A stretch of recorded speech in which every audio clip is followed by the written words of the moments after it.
안녕하세요. 오늘은 선생님과 조선 초기의 대외 관계에 대해서 공부를 좀 해보도록 하겠습니다. 여러분들이 가지고 계시는 프린트 26페이지를 이제 펴시면 될 것 같아요. 어, 이 시간에는 조선 초기의 대외 관계에서도 임진왜란 그리고 병자호란 이것을 이제 중점적으로 공부를 한다. 그렇게 보시면 될 것 같습니다. 자, 그러면 바로 들어가서 조선 초기의 대외관계 대명 외교부터 한번 보도록 하겠습니다. 조선 초기라고 하면 명나라 어떤 외교 관계를 유지하고 있었는지 조선이, 그리고 그때 당시에 이제 여진족이 있었어요. 여진족. 곧 있으면 이제 중국의 역사를 여러분들이 먼저 알면 우리나라의 역사를 공부할 때 훨씬 편합니다. 그래서 명나라 다음에 중국의 역사에서 이제 등장하는 나라가 청이라는 나라인데, 사실은 여기 나오는 이 여진이라는 나라가 후에 금이라는 나라를 세웠던 사실에 대해서 우리가 지난 고려 시간에 고려를 배우면서 이 부분에 대해서 우리가 배운 바가 있어요. 그랬던 이 여진족이요, 다시 한번 힘을 키워나갑니다. 그래서 어떤 나라를 세우느냐? 후금을 세우고 이름을 청으로 바꿔요. 그래서 지금 이제 눈치를 채셨겠지만 중국의 역사에서 조선과 함께 명이라는 나라가 존재하고 있다가 이때 여진족이 서서히 다시 힘을 키워나가다가 결국에는 중국의 역사가 명에서 청으로 바뀌는 그런 역사가 진행이 됩니다. 그래서 명나라와의 외교 관계, 그리고 아직 청은 아니지만 여진과의 관계, 그리고 일본과의 관계, 이렇게 조선 초기에 주변 국가들과 어떠한 관계가 있었는지를 먼저 알아보도록 하겠습니다. 자, 태조 때 태조 때 정도전이요, 요동정벌 이 문제로 인하여 명과 갈등이 일어나요. 물론 후에 태종 이방원이 왕이 된 이후에 명나라와의 외교 관계가 다시 호전되는 이런 모습을 보입니다. 다시 핵심만 이야기를 하자면 태조 전까지 태조 전까지가 아니라 태종 전까지, 그러니까 태조가 이성계가 조선이라는 나라를 세운 이후에 한동안은 계속해서 명과 조금의 갈등이 있었어요. 그러다가 이제 이 방언이 왕이 된 이후에 왕국 관계가 호전된 모습을 보입니다. 뭐 자세한 이야기까지 하면 좀 너무 깊지만 그래도 좀 궁금할 것 같아서 간단하게 좀 이야기를 해볼게요. 원래는 사실 여러분들이 좀 의아하시게 생각하실 수 있어요. 왜냐하면 이성계라는 태조 이성계가 원래 조선이라는 나라를 세우게 된 이유 자체가 요동 정벌을 하지 않고 위화도 회군을 해서 조선을 세웠잖아요. 그죠? 그런데 갑자기 웬 태조 때 요동 정벌이야? 라고 이렇게 생각하실 수도 있을 것 같아요. 물론 이거를 하나의 이유로 뭐 이랬다 저랬다 뭐 이렇게 그 결정적인 이유를 찾기는 어렵지만 그 사이에 아주 그 역사적으로 이런저런 이유들로 인하여 태조 이성계가 왕이 된 이후에 다시 이제 요동 정벌을 하는 그런 모습을 보입니다. 왜 그랬느냐? 자, 요동이라는 지역은 어디예요, 여러분? 자, 명나라가 세워지기 전에 원이라는 나라가 있었어요. 그죠? 그런데 이제 명이라는 나라가 세워진 이후에 이 원나라가 북쪽으로 조금 올라갑니다. 그러면 이제 요동이 비어 있는 거예요. 다시 말하면 주인이 없는 상황입니다. 그런데 우리가 계속해서 배웠지만 어때요? 공민왕 때 천령이 반환을 요구하자 이에 반발해서 고려가 요동 정벌을 나서기도 했고, 그리고 또 우리가 잘 아는 방금 전에 이야기한 이성계 같은 경우도 사실은 요동 정벌을 하러 가려다가 이거는 도저히 불가능하다라고 하면서 사불가론을 제시를 하면서 결국에는 위화도 회군을 해서 조선이라는 나라를 세웠잖아요. 그죠? 그래서 이제 친명 정책을 추구하는 상황 속에서 조선을 건국을 합니다. 그런데 명나라는 이제 여러 가지를 정치적으로 이렇게 이용을 한 것 같아요. 뭐 여기서는 선생님이 뭐 간단하게 계속 의심했다 뭐 이렇게 표현을 했지만 예를 들면은 표존문 사건과 같은 이러한 사건들을 빌미 삼아서 계속해서 조선이라는 나라를 인정해주지도 않았고, 또 계속해서 조선과의 외교 관계 속에서 트집을 잡는 그런 모습을 많이 보여요. 급기야 이 표전문 사건은 사실은 대놓고 말해서 정도전이란 사람 명나라로 보내라. 이 사람이 잘못했으니까 이 사람을 조선 너희가 이제 어떻게 보면은 트집이죠. 그래서 명나라로 보내라라는 그러한 이제 트집을 계속 잡다 보니까 정도전도 안 되겠다. 라는 이제 판단하에 이성계의 승인을 얻어서 요동정벌하로 이제 요동정벌론을 내세우기 시작합니다. 이것도 이제 명나라 입장에서도 나름대로는 속내가 있었을 것이고 정치적인 이유 여러 가지가 있었을 것이고 정도전도 마찬가지예요. 정도전 이성계 자체가 요동정벌 안 돼라고 하면서 조선이란 나라를 세운 사람들이었지만 또다시 자기들이 조선이란 나라를 세우고 나서 정치를 해나가다 보니까 명나라의 외교 관계 속에서 또 자신들이 불리한, 특히 정도전이 불리한 상황이 되어버리자 또 이제 이때는 요동정벌론을 주장하는 이런 모습들을 보입니다. 그래서 결국에는 이제 정도전이 요동정벌론을 내세웁니다. 그런데 이제 이때 또 정도전과 라이벌 구도에 있었던 인물이 바로 이방원이라는 인물이었어요. 그리고 이상하게도 이방원이 누구예요? 태종이죠, 여러분. 태조의 아들이잖아요. 이상하게도 이 이방원을 명나라가 이렇게 관계 속에서 되게 예쁘게 봤던 것 같아요. 이야기들 역사 속의 사료들을 읽어보면 결국에는 이방원이 이제 정도전을 죽이고 결국에는 태종 이후에 이제 명나라와 관계가 호전되는 그런 모습을 보였다라는 겁니다. 그래서 사실 간단한 한 줄로 넘어갈 수 있는 이야기였지만 그래도 또 관심 있는 친구들은 이상하게 생각할 수도 있을 것 같아서 조금 길지만 제가 설명을 드렸어요, 여러분. 자, 그래서 사절을 이제 파견을 하는데 정치적인 이유 이외에도 중국의 문화를 수입하기 위해서 이러한 명나라의 외교 속에서 사절을 파견했다. 이렇게 이해를 하시면 될 것 같아요. 그 다음에 두 번째로는 여진과의 관계를 살펴보도록 하겠습니다.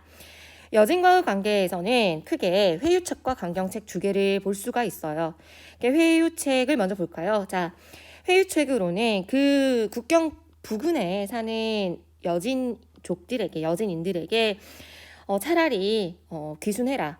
우리가 너희를 좀 보호해주고 장려해줄 테니까 그러니까 약탈하거나 뭐 노략질하거나 이런 한 거 하지 말고 귀순해라 라고 귀순을 장려하기도 했고요.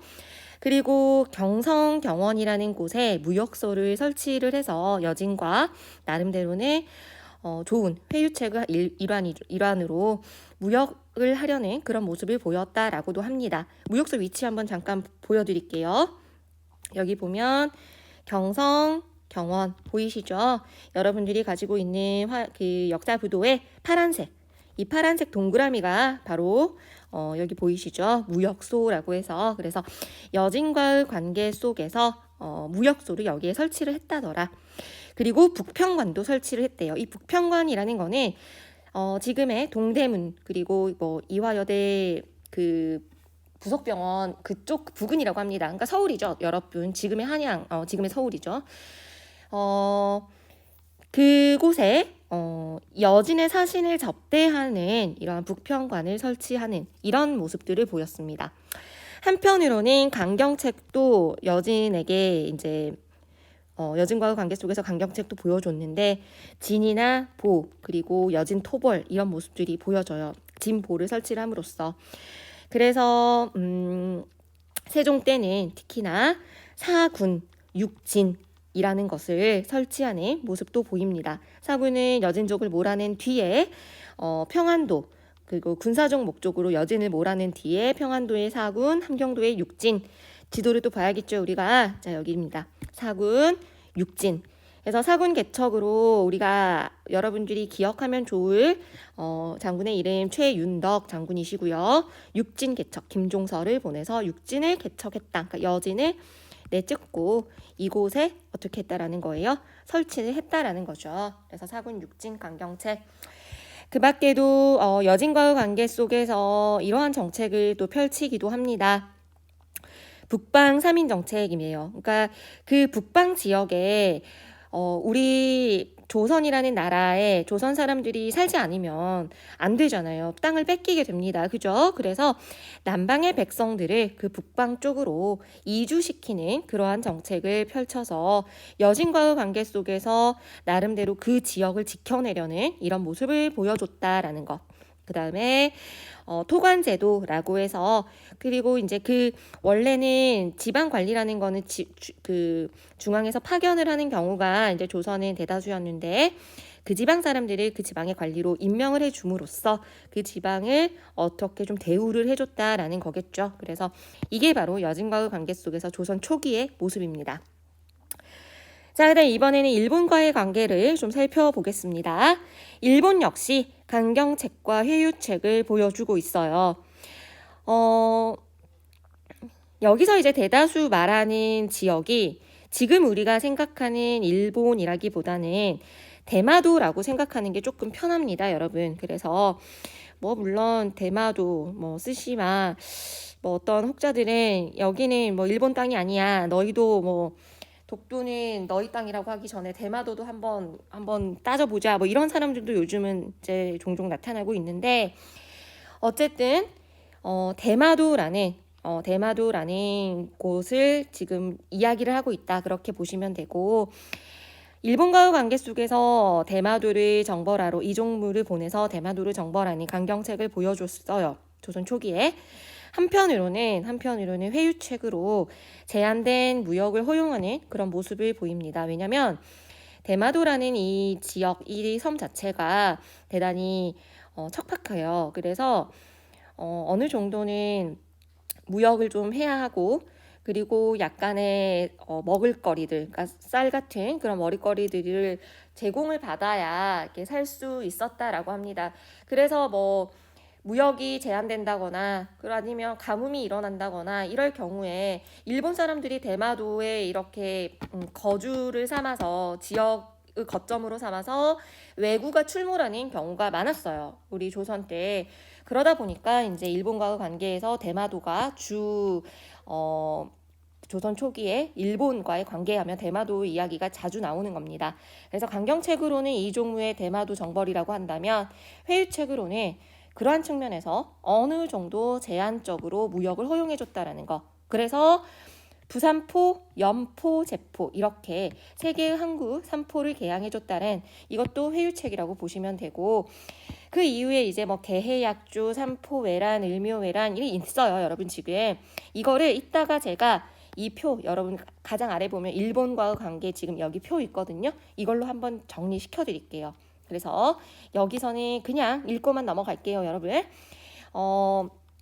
삼포 개항하고 개항한 이후에 개해 약조를 맺었다고 합니다. 이거 여기 나와 있는 것만 볼까요? 그러니까 삼포를 개항하고 개해 약조를 맺었구나.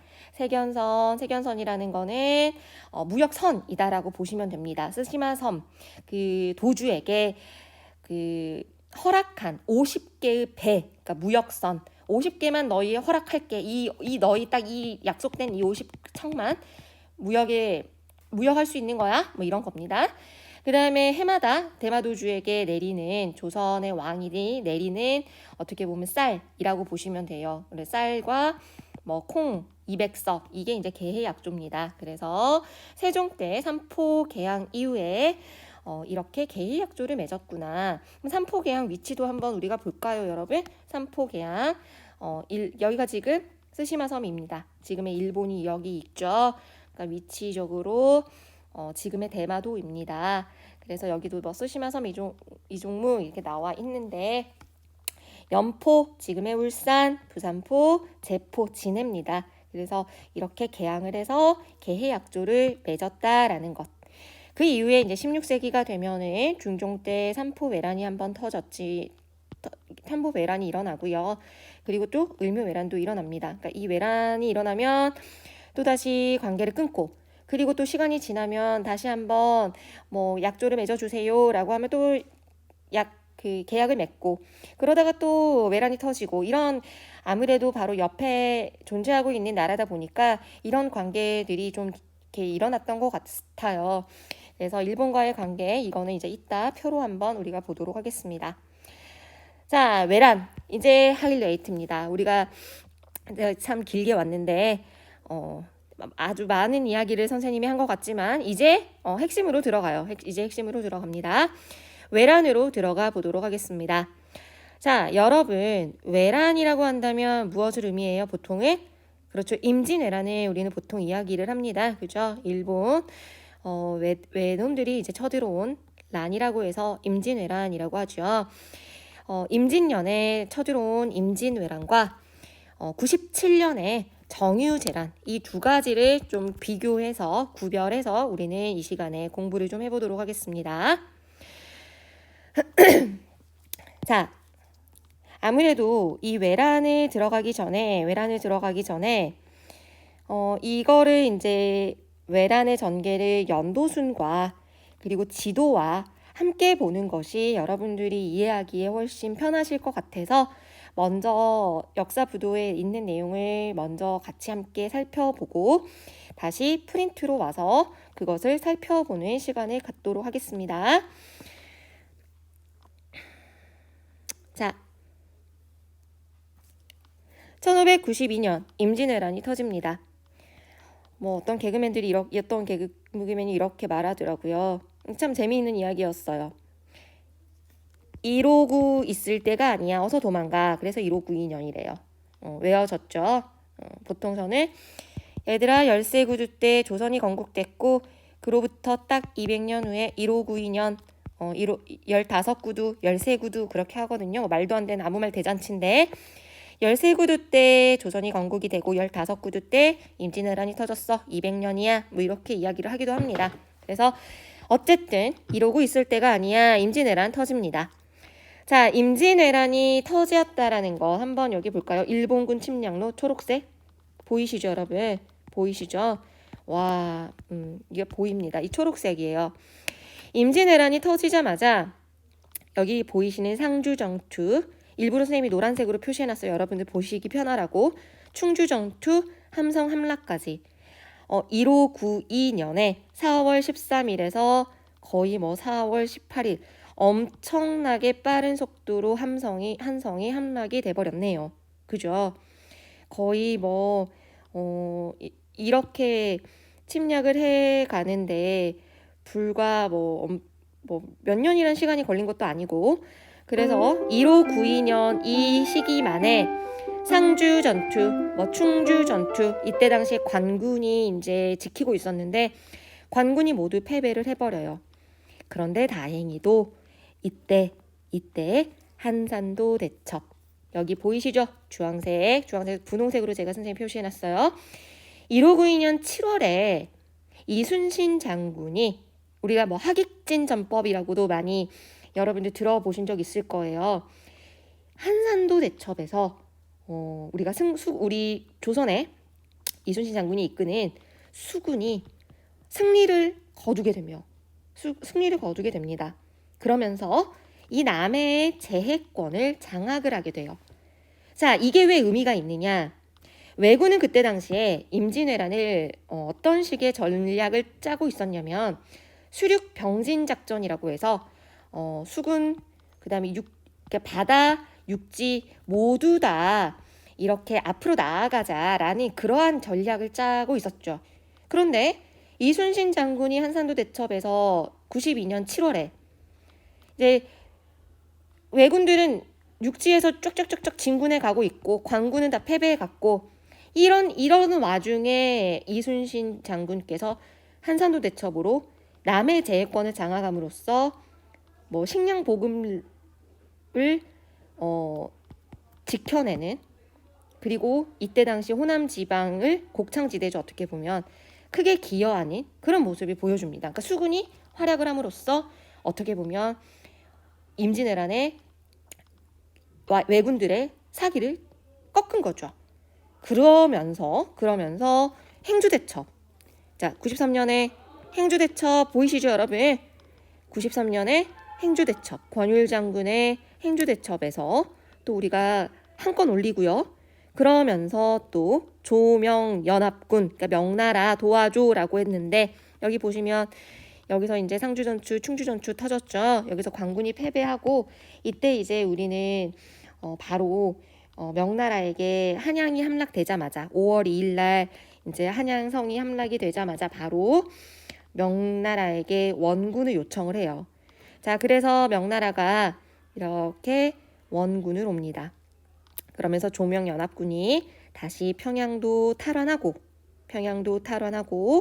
그리고 또 여기서 행주대첩에서 권율 장군이 승리를 거두면서 어느 정도 이제 임진왜란의 왜군들의 기세를 꺾는 그런 모습을 보입니다. 그러면서 이제 강화회담이 개최가 되죠. 물론 결렬이 됐고 97년에 이 외놈들이 다시 쳐들어옵니다. 그래서 그게 바로 정유재란이에요. 정유재란. 자, 여기서 이제 왜군이 재침략한 연도가 97년이라는 거. 그리고 그래서 이거를 정유재란이라고 한다는 거. 여기서 기억할 만한 사실은 역시 이순신 장군이시죠.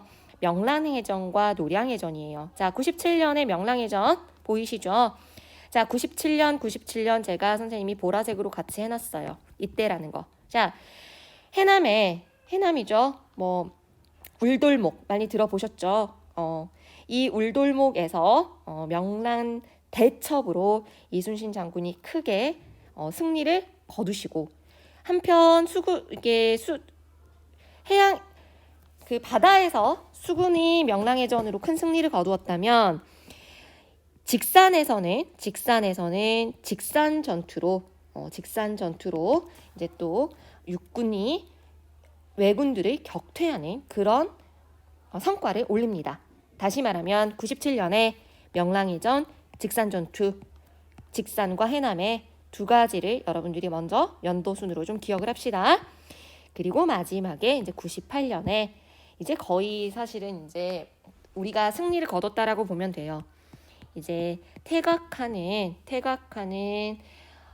외선을 여기에 이제 안 나와 있네. 여기로 보자 얘들아. 마지막 노량 대첩이라고도 하죠. 여기서 이제 총 태각하는 외선을 치면서 마지막 해전으로 이제 유명한 대첩이죠. 노량 대첩. 이때 이순신 장군께서 전사하시게 됩니다. 네, 이해되셨죠, 여러분? 그래서 임진왜란 그러면 우리가 왜 이순신 장군을 빼놓을 수가 없는지 이 연도순으로 그 왜란을 극복해 간 과정만 보더라도 이유가 바로 나오죠, 여러분. 그래서 연도순으로 한 번만 다시 살펴볼까요? 우리가 92년에 임진왜란이 발발했고 파죽지세처럼 바로 우리 상주 충주에서 관군 패배 당합니다. 그런데 한산도 대첩에서 수륙병진 작전을 좌절시킴으로써 92년에 호남 지방을 지켜내시고 그리고 이제 93년에 조명연합군이 반격을 하면서 평양 다시 회복하고 행주 대첩에서 큰 승리를 거두어요. 그리고 나서 강화회담이 들어갑니다. 결국엔 결렬되고 다시 한번 97년에 정유재란이 터집니다. 이때 기억할 것이 97년에 명랑해전, 직산전투 그리고 마지막 최종적으로 노량해전 이 노량해전에서 결국에는 이순신 장군께서 전사했다라는 거 이렇게 우리가 기억하면 될 것 같아요. 여러분 이해되셨죠? 그래서 지도상에서 한산도 대첩이 일어난 지역 보이죠? 그 다음에 명랑해전이 일어난 지역 그리고 여기로 보는 게 더 낫겠다 얘들아 그지? 한산도 대첩이 일어난 지역 보이시죠? 그 다음에 명랑해전 울돌목 그 다음에 노량해전이 일어난 지역 이렇게 그래서 혹시라도 지도를 보여주고 연도와 연결해서 물어볼 수도 있을 것 같아요 여러분. 그래서 같이 여러분들이 역사 부도를 보시면서 공부를 하시기를 추천을 드립니다. 자, 연두순과 지도로 우리가 같이 한번 봤으니까 이제 프린트물로 한번 우리가 정리를 해볼게요. 자, 외란이 터집니다. 1592년, 1592년에 15구두 바로 한양 함락돼버리죠. 그리고 명나라에게 원군을 요청합니다. 자, 그런데 다행히도 어땠어요? 어땠습니까? 한산도 대첩으로 다행히 수군이 승리를 거둠으로써 남해일 제해권을 장악을 하고 왜군의 수륙 병진 작전을 좌절을 시키죠. 자, 여기서 우리가 이제 중요한 게 바로 이겁니다. 아주 중요한 거죠. 의병항쟁. 자, 의병항쟁이 일어나요. 우리의 의병들이 어떻게 보면 수군에서는 이순신 장군께서 이순신 장군을 주축으로 이렇게 남해의 제해권을 장악을 해서 임진왜란의 승리를 거두었다면 정말 더 중요하신 분들은 또 어때요? 의병들이 손수 의병들이 일어나서 외란을 극복했다라는 거겠죠. 그래서 어떤 식의 의병의 항쟁이 일어났는지를 볼 건데 대체적으로 양반과 승려는요 어떤 역할을 했냐면 의병을 조직하거나 이 의병들을 지도하는 역할을 했어요. 그리고 사실은 그런데 이들이 한 역할은 이거지만 주축은 누구야? 농민이에요. 주축은 누구야? 농민. 우리의 임진왜란에서 승리를 이끄는데 주축은 바로 농민이었다라는 거. 자, 그러면 곽재우 우리가 홍위 장군이라고 많이 부르는 장군이시죠. 의령 지방의 곽재우 볼까요? 여기 보시면 의령 지방의 곽재우 그리고 조헌이라는 인물 여기도 조헌 인물이 있었어요. 조헌 금산의 조헌 뭐 옥천 금산 같이 조헌이라고 보셔도 됩니다. 그래서 이 조헌이라는 인물은 곽재우도 마찬가지고 조헌도 마찬가지예요. 여러분 문인들입니다. 모두 다. 심지어 이 조헌이라는 인물은 서인 계열 중에서도 정말 상당히 진보적인 성향을 가졌던 인물이라고 해요. 그때 당시에는 상당히 대우를 너무나 진보적이어서 뭐 돌격형이었다라는 평도 있는데 또 한편으로는 훗날 박제가라는 이 인물께서 북학의 서문에 이 조헌을 대단히 칭찬을 해요. 조헌의 정신을 받아들여서 뭐 조헌을 본받아서 이렇게 조헌이라는 인물에 대해서 대단히 조헌의 정신이 훗날 역시 이들에게 전해져 갔구나. 상당히 정말 어떻게 보면 개방적인 마인드로 진취적인 마인드로 열린 마인드로 시대를 앞서갔구나. 뭐 이런 것들이 엿볼 수 있는 이런 서문이 있기도 해요. 그러니까 이렇게 문인들이 능력이 있었어서 그리고 집안도 대단히 좋은 가문의 이러한 관리들이 스스로 손수 의병들을 조직을 해서 농민을 주축으로 임진왜란을 지켜냈다라는 게 저는 이제 아무도 이렇게 표현을 하진 않지만 저는 그냥 이들을 보면서 항상 노블레스 오블리주라는 단어가 떠올랐어요. 선생님 혼자는. 근데 어느 누구도 뭐 그렇게 말은 하진 않더라고요. 어쨌든 우리가 한 번쯤은 그렇게 높게 평가할 만한 사례라고 생각을 합니다. 그리고 이제 고경명. 선생님이 따옴표 두 개를 이렇게 해놨네요. 우리 지역에 사는 사람들이라면 광주에 살고 있는 사람들이라면 여러분 한 번쯤은 들어보셨죠? 그죠? 포충사에 배양되어 있으신 뭐 다른 지역에도 이제 몇 군데 더 있긴 하지만 근데 왜 내가 따옴표를 해놨냐? 광주 출신입니다. 광주 출신이에요, 여러분. 그래서 담양에서 농민들을 모아가지고 이제 지도하신 분입니다. 고경명 장군. 그리고 이제 정문부까지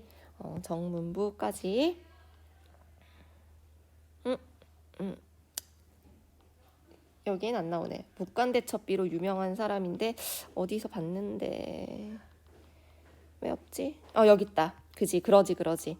사실은 회령 지역에 이렇게 반란군들을 치러 가가지고 이제 여기서 의병을 이끌어내신 그런 장군이다 보시면 됩니다. 그래서 임진왜란 때 잊지 말아야 될 거. 농민이 주축이 됐지만 노블레스 오블리주와 같은 그런 인물들, 양반들, 승려들 이들이 손수 일어서서 이 농민들을 주축으로 의병들을 조직하고 지도를 해서 목숨을 걸고 우리 조선을 지켜냈다라는 거. 의미 깊은 내용이에요. 자, 그다음에 반격 봅시다. 이때 이제 조명연합군이 들어오면서 평양성을 다시 탈환을 하고 그리고 행주대첩에서 이제 승리를 거두어내는 반격을 보여주시죠. 그리고 이때 이제 전열도 정비를 합니다. 훈련도감 설치했고요. 속어법도 실시했고요. 화포 개량 조총 제작 이런 것들을 했습니다. 자, 여러분 훈련도감 속어법 의익 뭐야? 너무 어렵게 생각하지 마세요. 이거 나중에 군사제도 따로 선생님이 계속 한번 모아서 변천하는 거 설명해 준다라고 했죠. 그때 할 거예요. 아마 그때 훈련도감 속어법 이거 그때 임진왜란 그때 만들어진 거잖아. 설치됐던 거잖아. 그것만 기억하시면 돼요, 여러분. 아시겠죠? 그래서 우리가 아는 오위라는 것이 오군형으로 이제 바뀌는데 그때 이 오군형 중에 하나 훈련도감 이 훈련도감이 언제 설치됐다? 바로 이 임진왜란 때 설치됐구나. 이것만 기억하세요, 여러분. 이해되셨나요? 제 28페이지에 나왔다라고 지금 되어 있는데 좀 여기 보세요. 28페이지 군사제도 변에 우리가 곧 조만간 커밍순 합니다. 배웁니다. 중앙군, 지방군 보이시죠? 우리 5위였어요.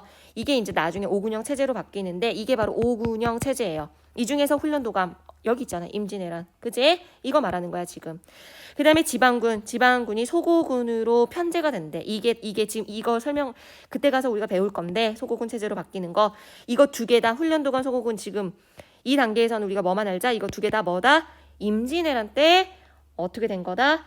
전열 정비가 돼서 설치되고 실시된 거다. 이 정도만 기억하시라는 거예요. 이해됐죠? 자, 그 다음에 정유재란으로 가봅시다. 정유재란. 1597년에 정유재란. 직산에서 육군은 격퇴했고 수군에서는 97년에 명랑대첩, 98년에 노량대첩. 이거를 기억하시라는 거. 됐죠? 자, 이런 외란의 영향으로 우리 역사가 어떻게 변했는지를 아는 것도 중요하겠죠. 자, 외란의 영향으로 정치, 경제, 문화사에 아주 많은 큰 변화를 가지고 왔습니다. 첫 번째로는 정치적인 부분이에요. 비변사 기능 강화. 기억 좀 하세요. 이거 너무 중요합니다. 나중에 흥선대원군 때 가서 또 이 비변사 이야기가 계속 나와요, 여러분. 결국 이 비변사가 언제 없어졌는지, 비변사가 지금 뭐가 문제가 되는지 꼭 기억을 하셔야 됩니다. 자, 비변사 임시기구였어요, 여러분. 자, 여기 보이시죠? 비변사 설치. 아니, 외구가 쳐들어오니까, 외란이 일어나니까 나라의 긴급 상황이기 때문에 임시로 설치한 기구란 말이야. 그런데 임시로 설치했는데 얘네들이 또 쳐들어오니까 이 비변화가 상설화돼요. 그런데 시간이 지나면서 임시기구였던 비변사가 이제 나라가 평화로워졌으면 어떻게 돼야 돼? 사라져야 돼. 없어져야 돼. 그런데 문제는 비변사가 없어지지 않고 비정상적으로 의정부를 능가하는 역할을 하면서 비변사 중심의 정치가 진행이 되는 현상이 벌어집니다. 특히나 세도 정치 때 이 비변사 아주 중요하게 다룰 거예요. 이해되셨죠? 자, 비변사. 그래서 이 비변사가 어떻게 됐다라는 거야? 외란의 영향으로 기능이 강화됐다라는 거. 그리고 이 임진왜란으로 인해서 방금 전에도 말했죠. 어떻게 했어요? 훈련도감, 속어법.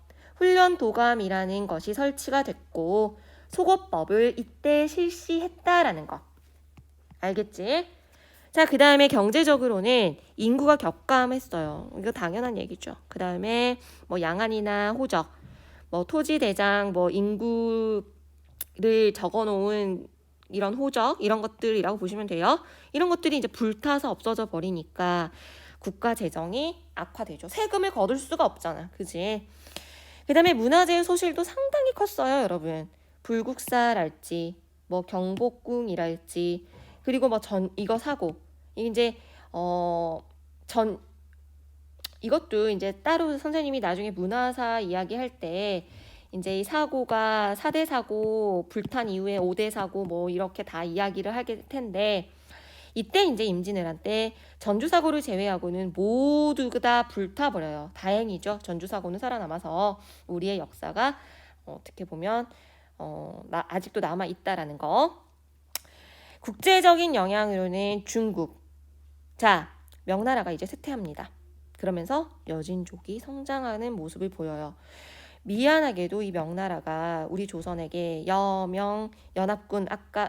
조명연합군 아까 기억하시죠, 여러분? 조명연합군 기억하시죠?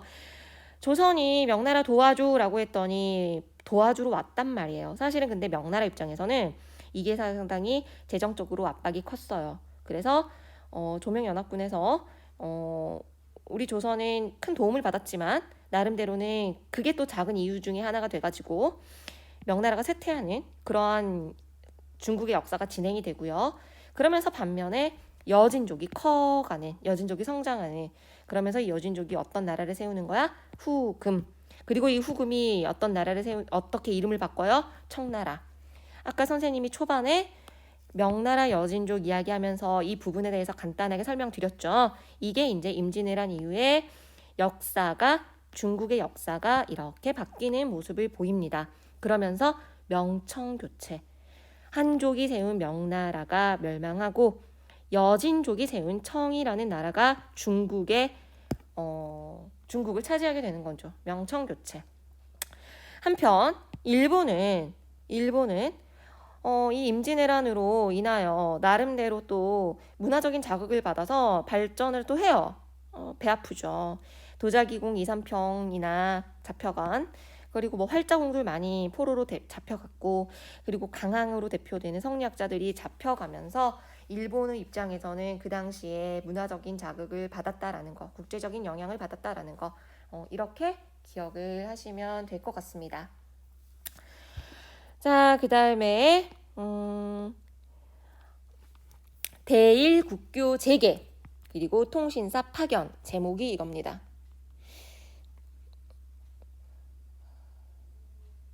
목금이 반가워. 그래, 종쳐가지고 내가 이 다음 시간에 수업이 있는지 갑자기 생각하느라고 미안해요. 자, 국교가 다시 재개됐대요. 그러니까 임진왜란으로 인하여 한동안 일본과 국교가 단절됐어요. 당연한 이야기지, 그지? 그런데 이때 사명대사, 보통 사명대사라고 하거나 사명당이라고 표현하는데 여기 사명당대사라고 되어 있네. 이제 뭐 중요한 건 아니니까 유정을 파견을 해서 포로를 세안함으로써 결국 다시 부산에 외관을 설치함으로써 다시 국교가 재개됩니다. 그러면서 기유약조를 체결을 하게 되고, 그러니까 이거는 지금 뭐를 말하는 거야, 얘들아? 임진왜란 이후에 다시 한번 일본과의 관계를 이야기하는 거예요. 여기 바로 이겁니다. 알겠지? 여기 지금 이때 1592년에 임진왜란 터진 거야. 그리고 통신사 파견. 그러니까 다시 12회를 파견했다라고 했는데 사실은 그러니까 이거는 전기에는 8번 정도의 통신사를 파견했고요. 이거는 지금 임진왜란 이후에 12번 파견했다라는 거야. 이후니까. 대일국교 재고, 그러니까 임진왜란 이후, 그러니까 후기에 이제 12번을 파견을 했대요. 그러면서 외교사절이자 문화 전파의 역할을 했다라는 거, 통신사로 인하여. 이 정도 알아두시면 될 것 같습니다. 그냥 뭐 아직 이 시기에 역사적인 시기가 아직 조금 아니어서 프린트 유인물에는 제가 넣어놓진 않았는데 일본과의 관계에서 좀 나오는 이야기니까 나중에 숙종 때 이야기 이거 프린트에 제가 써놨어요. 울룬도 독도, 일본과 관계 속에서 우리가 그냥 넘어갈 수 없는 이슈거리죠. 이미 숙종 때 안용복이 조선 영토임을 확인했다라는 거. 숙종의 역사를 배울 때 우리가 이야기해 보도록 하겠습니다. 자, 그럼 이제 마지막 정리를 해봅시다. 대일관계의 변화 이야기를 보겠습니다. 자, 15세기, 16세기, 17세기로 봤을 때 크게 15세기 때 개해약조를 맺었단 말이야. 근데 이것들이 삼포회란을 일으켜 다 국교가 단절됐다가 다시 한번 알았어. 임신약조 또 맺어줍니다. 그런데 이것들이 또 을묘일본 임진왜란을 일으켜 단절됐다가 다시 기유약조 맺어줍니다. 그래서 15, 16, 17세기 약조들, 개해약조 15세기, 임신약조 16세기, 기유약조 17세기 이렇게 보실 수 있어요. 자, 다시 보자. 세종 때 이종무를 보내서 스시메를 정벌을 했어요. 왜? 자꾸 이것들이 외인들이 이 지역을 거점으로 삼아서 이제 그 노략질을 하니까 안 되겠다. 그래서 이종무를 보내서 스시마를 정벌을 한번 합니다. 그리고 나서 그래 알았다. 너희들의 원한이 그러니까 어떻게 보면은 삼포만 개항을 했다라는 거는 그 부분적으로 무역을 허락했다라는 거예요. 부분적으로. 그러니까 스시마의 입장에서는 무역을 허용해주지 않으면 자기들이 대단히 토지가 척박하기 때문에 먹고 살기가 힘들단 말이야. 그래서 이제 부산포, 연포, 제포 아까 지도에서 우리 봤죠? 삼포 개항해줘요. 그리고 계해약조도 맺어주죠. 그때 당시에 세견선은 50척, 새삼이두는 200석으로 이렇게 약속을 맺어줍니다. 아까 세견선이 뭐였어요? 스시마섬 도주에게 그 왔다 갔다 할 수 있는 50개의 무역선을 세견선이라고 하는 거예요. 새삼이두는 쌀과 콩이라고 했죠. 그래서 계약도 이렇게 맺었단 말이야. 그런데 이것들이 어땠어요? 15세기, 16세기 사이에 삼포회란 일으켜버리지. 그 삼포회란으로 인해서 비변사가 설치가 됩니다. 그리고 나서 봐봐요. 6, 7, 2년 후에 우리 다시 미안해. 좀 다시 조약 좀 맺자. 그래서 알았어 하면서 맺어줬는데 이제 한 개를 줘야지. 다 열어줄 순 없지. 그치? 그래서 이제 맺어줬던 것이 제포만. 부산포 연포 말고 제포만 해줍니다. 그리고 다 50% 절반으로 깎아버렸어요. 세견선은 25, 새삼이두는 100석만 준다 이거죠. 그런데 얘네들이 또 다시 을묘년에 외변을 또 일으켜요. 그러면서 이제 일시적으로 단절이 됐다가 그러고 또 이때 더 중요한 1592년에 어땠어? 임진왜란 터졌잖아. 그지? 그래서 완전히 국교가 단절이 됐다가 여기 나와 있는 이 이야기입니다. 단절이 됐다가 유정이 사명당이 이제 포로 세환을 하면서 국교가 다시 재개되면서 기유약조를 맺어요. 기유약조. 이때는 어디만? 부산포만. 이해됐지? 세견선은 5척만 깎고요. 새삼이두는 그대로 둡니다. 그래서 계해약조, 임신약조, 기유약조 이렇게 좀 순서대로 기억을 하세요. 알겠지? 그 다음에 임신약조 때 제포, 기유약조 때 부산포. 자, 계해약조 전에는 이미 삼포가 개항이 되어 있죠. 지금 부산포, 연포, 제포야. 그리고 나서 임신약조 때 제포만. 그리고 기유약조 때는 부산포만. 좀 기억할 수 있겠니 얘들아? 기억할 수 있겠죠? 제포, 부산포. 됐죠? 이거 어떻게 외우게 하면 좋을까? 좀 머릿속에 딱히 떠오르는 건 없네.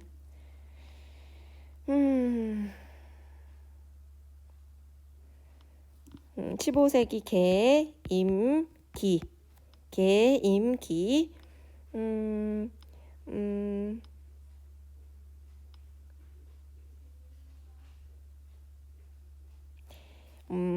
임재범이 기부했대.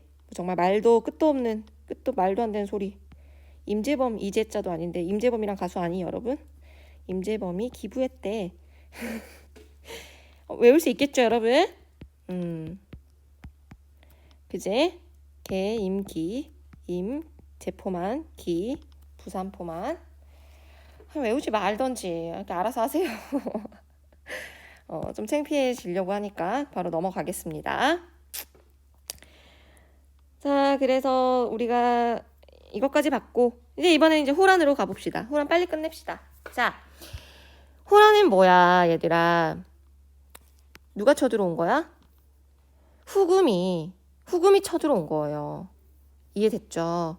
자, 그럼 지금은 어떤 상황이야? 임진왜란이 끝나고 나서 명나라가 바뀌었죠. 청나라로. 그지? 청나라 어떤 애들이라고 했어 아까? 여진족이 강성해져서 나라를 세웁니다. 얘네들이 이름이 뭐로 바꿔? 후금이라고 한 거야. 왜? 금나라 다시 세워서 후금이야. 얘네들이 이름을 뭘로 바꿔? 청.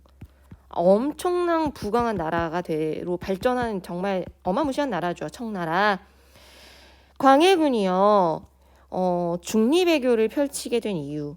뭐라고 생각하니? 광해군은 임진왜란 때 선조의 아들이잖아. 임진왜란이 선조 때 본인은 피난 가서 도망가기라 바빴지만 아들이었던 왕자였던 광해군은 정말 임진왜란 때 목숨 걸고 싸웠던 인물이에요. 그러다 보니까 백성들이 전쟁이 터졌을 때 얼마나 고통스럽고 얼마나 나라가 엉망진창이 되고 힘든 고통을 겪는지를 몸소 느꼈던 두 눈으로 목격을 한 사람이란 말이야.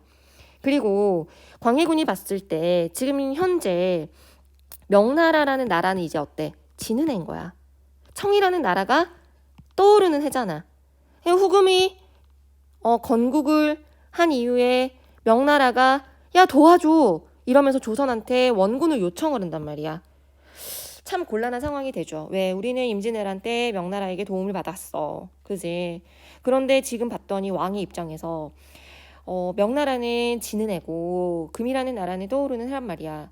이 섣부르게 명나라를 도와줬다가는 후금에게 복수를 당할 수도 있는 상황이라는 거죠. 그래서 더원수 강홍립이 이제 강홍립을 시키죠. 좋아, 가. 명나라를 지원해야지. 하지만 가는 척만 해. 출정은 했지만 후금에게 항복하는. 그러니까 뒤에서 이제 광해군이 지령을 내린 거죠. 그래서 중립적인 이러한 외교 정책을 펼칩니다. 그럼으로써 전쟁이 일어나지 않게끔 했고 어떻게 보면 나라를 지켜낸 거예요. 나라를 지켜낸 거예요. 그런데 이 안에서 이제 조선 내부적인 이야기들이 있어요. 여러 가지 이제 그 서인들과 북인들 간의 관계 속 이런 여러 가지 이제 이유들로 인하여 광해군이 왕의 자리에서 쫓겨나고 인조가 왕이 되는 이제 일이 일어납니다. 그게 이제 인조 반정이에요, 여러분. 자, 인조 반정을 일으키는데 주도했던 세력이 바로 서인이에요. 광해군은 광해군이 나라를 다스리고 있고 정책을 할 때 북인군을 많이 등용을 했거든요. 그래서 북인과 함께 광해군이 중립외교를 펼쳤다라고 한다면 서인이 이 광해군을 내쫓고 인조를 왕으로 즉위시키면서 이제 인조 시기는 서인 시기다. 이렇게 보셔도 됩니다. 자, 태종태세 문단세 예성 연중 임명선 광, 인, 효, 현 그러잖아. 선조 때 지금 임진왜란 터졌단 말이야, 얘들아. 그지? 선조 때 아들이었던 광해군 임진왜란 전쟁 치렀고 광해군 사실 첫째 아들도 아니에요. 정말 실력으로 자기가 이제 왕이 됐는데 이때 이제 이 북인들과 함께 중립 외교를 펼치는 것에 대해서 서인들이 못마땅하게 생각을 했고 이런저런 핑계를 대서 광해군을 왕의 자리에서 내쫓고 반정을 일으켜서 인조가 왕의 자리에 오르게 됩니다. 자, 그러다 보니까 서인이 광해군을 왕자리에서 쫓아낼 때 여러 이유들 중에 하나가 폐륜이랄지 여러 가지 이유는 많지만 그 중에 하나가 왜 중립외교를 펼치냐라는 것도 있었어요. 명나라를 왜 배신을 하느냐 그런 명분으로 이제 광해군을 내쫓았기 때문에 인조가 왕이 된 이후에 그리고 서인들도 역시 친명배금 정책을 펼칠 수밖에 없어요. 명분이 없어요. 이렇게 친명배금을 할 수밖에 없는 상황인 거야 지금. 알겠지? 그러다 보니까 호란이 터진 겁니다. 너희들이 감히 그런 거지. 자, 정묘호란 원인 서인 정권이 어때? 친명배금 정책을 펼치니까 안 되겠다라고 해서 정묘호란이 일어나게 된 겁니다. 이해되셨죠? 경과 용골상성의 종봉수 왕실은 강화도로 피난 갔고 결국에는 형제 관계를 맺고 강화를 맺었다라는 거 이런 이제 이야기들이 있네요. 용골상성의 볼까?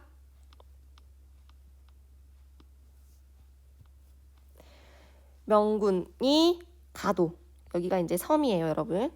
가도에 명나라의 모문용이란 장군이 가도에 죽은 데 있고 그리고 또 용골산성이라는 곳에서 정봉수가 의병을 일으키고 이러면서 이제 왕실은 강화도로 피난을 가고 근데 이제 정묘호란 때는 어떻게 끝나냐면은 야 너희 조선과 이제 청을 형제야 내가 형이고 너희가 동생이다 알았냐 네 알겠습니다 하고 강화를 맺은 거야 얘들아 알겠죠? 그래서 1627년에 정묘호란에 형제관계를 맺기로 하고 강화를 맺어졌어요.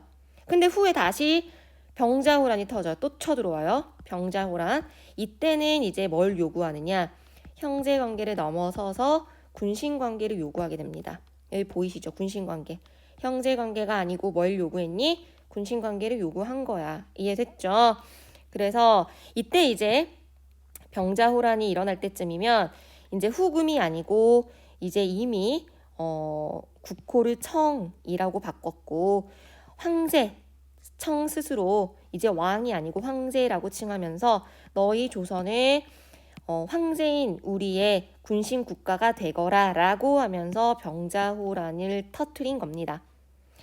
자, 이때 물론 척화주전론 아니다 화해하자 이런 식으로 국론이 대립이 되고 있었고 경과 너무나 유명한 영화로 소재로도 많이 쓰인 이야기죠.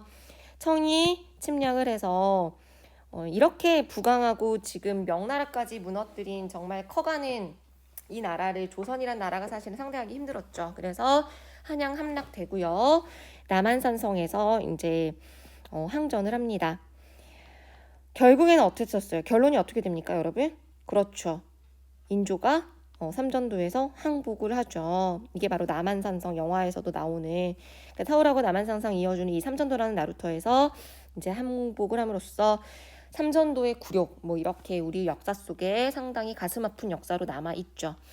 자, 결과 봅시다. 결과 이제 항복을 했으니까 청과 군신 관계를 맺었고요. 명나라와는 이제 완전히 단절했고 두 왕자 소현 왕자와 복림 왕자 이제 어떻게 돼요?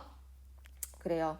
그 인질로 이제 잡혀갑니다. 인질로 잡혀갔고 그밖에 뭐 끝까지 청나라랑 그런 관계를 맺어서는 안 됩니다라고 요구했던 그 사막사 등등등이 이제 인질로 청나라에 잡혀가면서 병자호란이 이제 마무리가 되죠. 소현 왕자와 복림대군 이제 우리는 영화에서도 이런 소재를 많이 다루는 것 같아요. 어떻게 보면 비운의 왕자죠. 우리의 소현 왕자, 그죠? 사실은 정말로 뛰어난 인물이었어요. 뛰어난 인물이었고 이 소현 왕세자, 그러니까 소현세자뿐만 아니라 이때 당시에 이제 강 씨가 이 세자 빈이었어요. 원래는 이 소현이 이제 세자였고, 이 소현과 그 강 씨, 이 두 인물이 정말 상당히 능력도 뛰어난 인물이었어요. 그런데 결국에는 인조가 소현 왕자를 죽이고 이제 복림을 왕으로 세우는 그런 이제 비극적인 모습이 나타나는데 이야기를 할까 말까 지금 계속 망설이다가 이 소현과 복림대군이 모두 다 사실은 처음에 청나라로 쳐들어갈 때 이렇게 잡혀갈 때 둘 다 이제 큰 반감을 가지고 있었대요. 그런데 이제 소현 세자와 세자빈이 시간이 흐를수록 그리고 그 안에서 이렇게 그 회생할 수 없이 나락으로 떨어져가는 명나라의 상황을 보면서 청나라가 외국 문물을 받아들이면서 발전하는 모습을 보면서 우리가 이렇게 군신 관계를 겉으로만 맺었지만 사실은 척화주전론을 주장할 그런 선 안 되구나 이런 것들을 깨달았던 것 같아요. 그래서 실제로 이 소현세자 같은 경우는 황무지를 막 개간을 해서 돈으로 다시 쌓아서 뭐 조선 사람들을 다시 다시 포로로 잡혔던 조선 사람들을 다시 막 조선으로 돌려 보내기도 하고 이제 그 안에서 공부도 많이 하고 하면서 이제 소현세자가 어느 역할까지 하게 되냐면 청나라 조정과 원활한 관계를 유지하게 되는 어떻게 보면 대사관 역할 이런 역할을 하게 됩니다. 그러니까 한편으로는 그러니까 이제 이게 입장 차이인 것 같아요. 조선에서 봤을 때는 이 소현세자가 지금 우리가 생각하는 친일파와 같이 저 나라 팔아먹은 매국노 같은 놈이다 이렇게 봤을 수도 있고 한편으로는 그의 권력이 무서웠을 수도 있을 것 같아요. 권력이 너무 똑똑해서 왕의 자리를 주기 싫었을까? 그러니까 뭐 권력이 뭔지 부자 관계까지도 이렇게 틀어버리는 정말 무서운 권력욕이라는 그런 여러 가지 측면에서 이제 볼 수가 있는데 어찌 됐든 이 소현 세자 같은 경우는 상당히 나름대로 청나라가 오히려 조선에 간섭을 할 때 조금 조선에 대해 간섭을 좀 막아주면서 서양의 문물도 적극적으로 받아들이게 하고 뭐 천주교 이런 것들에 대해서도 상당히 유연한 자세를 가졌다라고 해요. 뭐 아담 샬 들어보셨죠, 여러분? 선교사 아담 샬과도 되게 친했대요, 이 소현세자가. 그럴 정도로 조선으로 귀국하면 우리 조선을 위해서 내가 뭐 이렇게 발전을 시켜야지 이런 큰 그림을 그리고 있었던 것 같아요. 발전된 문물들을 접하면서 각종 서적이랄지 뭐 문물이랄지 이런 것들을 하나 둘씩 현실화 시켜가면서 조선에 내가 와서 왕이 되면 우리 조선을 이러한 문물을 활용을 해서 정말 발전을 시켜야지 이런 큰 원대한 꿈을 꾸고 있었던 것 같아요. 근데 이제 조선에서 우물안 개구리처럼 그리고 이런 사람들의 입장에서 봤을 때는 와닿지도 않고 매국노처럼 보였던 것 같고, 그러니까 이런 이제 입장 차이가 있었던 거죠. 만약에 소현세자가 왕이 됐다라면 우리나라의 역사가 바뀌었을 수도 있어요. 그죠? 외국 열강의 침입에서 우리가 막아냈을 수도 있고 오히려 개항을 적극적으로 받아들이면서 그래서 이제 이렇게 되다 보니까 소현세자나 이런 세자빈 강빈이 그때 당시 조선의 집권 세력들에게 큰 반감을 받게 됐고 이제 인조 입장에서는 아들을 대단히 미워하게 됩니다. 대단히 미워하게 됩니다.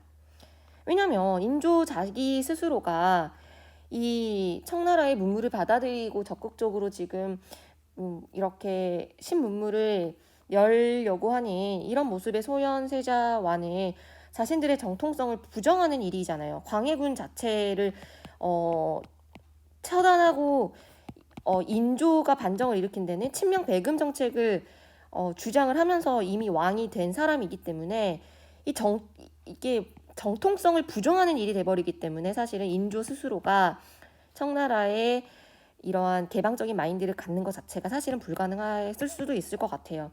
결국에는 어땠어요? 아들 죽이죠. 심지어 며느리뿐만 아니라 손자까지 죽여요.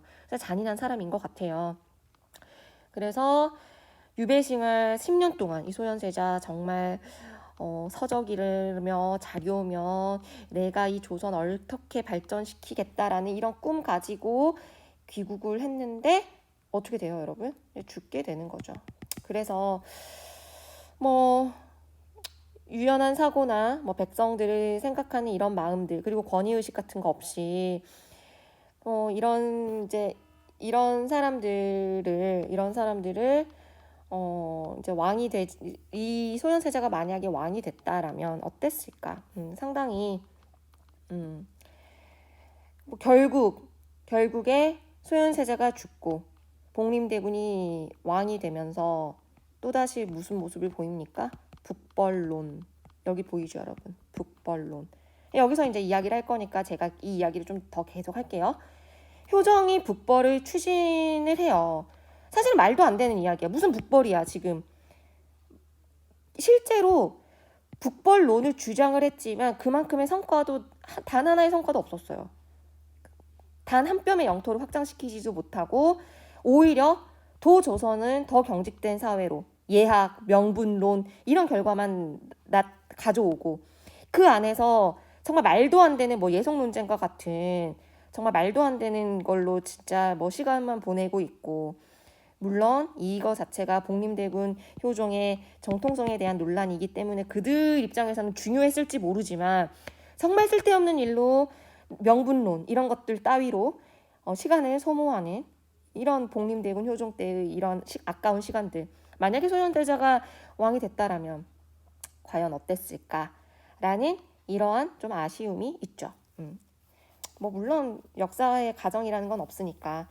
그런데 이제 한편으로는 이해도 되는 게 이렇게 소현세자가 사실은 정통성은 소현세자잖아, 그지? 소현세자가 죽고 복림이 효종이 왕이 됐을 때에는 자신이 왕위에 오른 당위성을 지키기 위해서는 북벌론을 또 주장할 수밖에 없었을 거예요.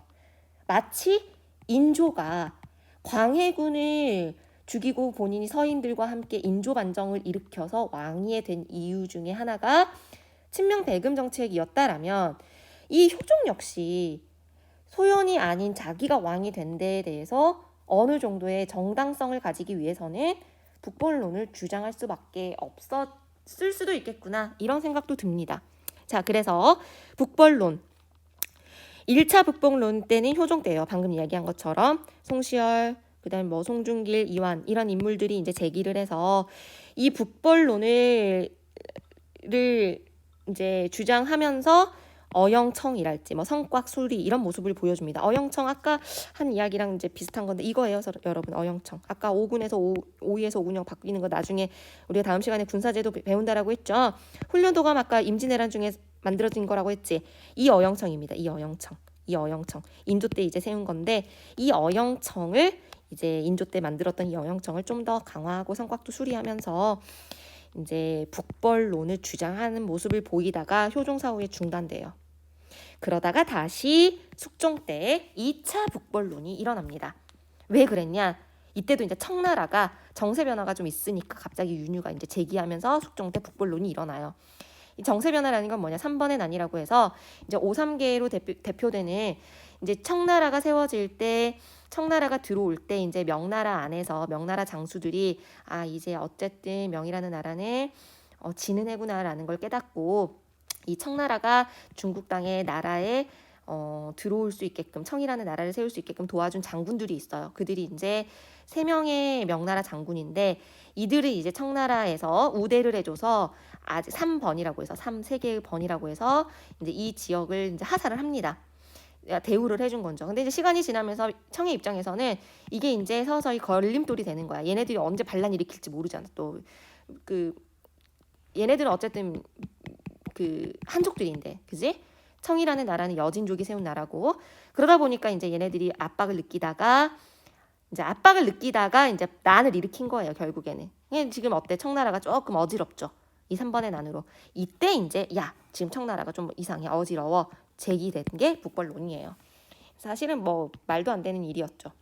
자, 북벌론 사상적 기반이 뭔지 봅시다. 조선 중화주의예요. 자, 주왕실은 명과 같다. 그리고 이 명인 조선과 같다. 정말 이 말도 안 되는 조선의 뭐 소중화 정신 같은 이런 정신들. 그 다음에 복수설치론, 대명의리론. 우리가 뭐 임진왜란 쳐들어왔을 때 명나라가 도와주지 않았냐.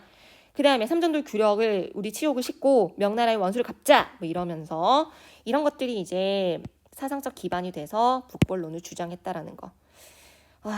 정말 뭐 안타까운 일이죠. 조선의 역사에서 이런 중화주의라는 게.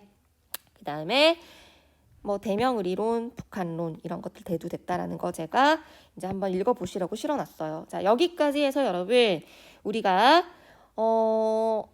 어땠어요? 조선 초기에 대외관계 공부했습니다. 그래서 북방 개척 과정, 사군 육진, 임진왜란, 그리고 중리배교가 뭔지, 그리고 병자호란, 정묘호란까지 그 정도 알면 될 것 같고, 그 다음에 뭐 북벌론까지 당시 정치 상황과 연결해서 조선 초기의 대외관계 우리가 공부해 보았습니다. 자, 오늘은 여기까지 할게요. 고생하셨습니다.